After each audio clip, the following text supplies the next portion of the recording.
L'alpha-mannocydose est une maladie génétique rare de surcharge lysosomale.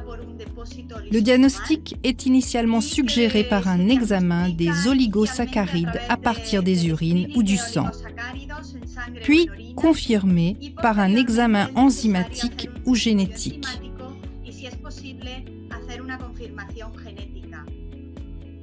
Néanmoins, cette maladie doit être envisagée à travers la caractérisation des signes et symptômes cliniques caractéristiques.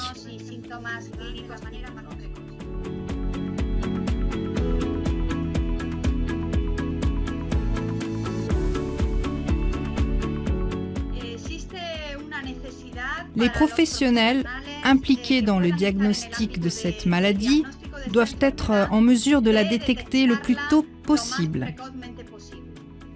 Pour ce faire, un comité d'experts internationaux s'est réuni pour se mettre d'accord sur les signes et symptômes cliniques les plus spécifiques.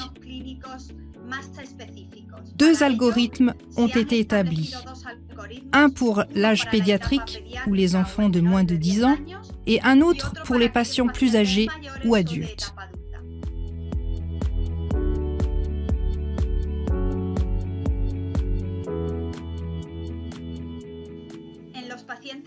Chez les patients pédiatriques, le symptôme caractéristique est un retard à atteindre les étapes du développement, associé fondamentalement à une déficience auditive et à un retard de la parole, à certaines anomalies du squelette impliquant le faciès ou à des infections récurrentes.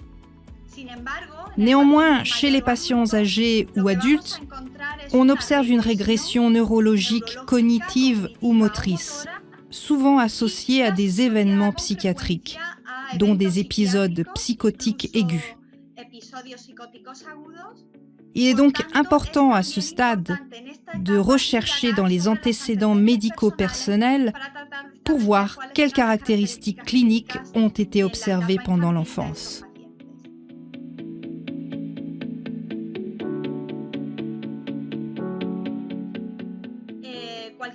Tout patient suspecté d'avoir une maladie lysosomale, et si possible une alpha-mannocydose, doit être orienté vers un centre spécialisé en mesure d'effectuer un premier dépistage des oligosaccharides dans le sang ou l'urine.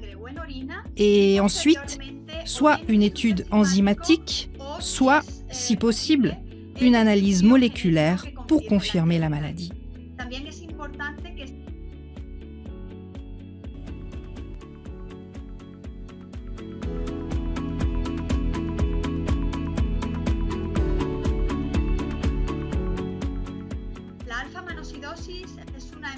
L'alpha-mannocydose est une maladie très rare, avec une incidence approximative d'1 cas par million d'habitants. Mais elle est probablement sous-diagnostiquée. Ainsi, le développement de cet algorithme donne aux professionnels de santé un outil qui leur permet de prendre cette maladie en considération et favorise un diagnostic précoce, notamment chez les enfants de moins de 2 ans.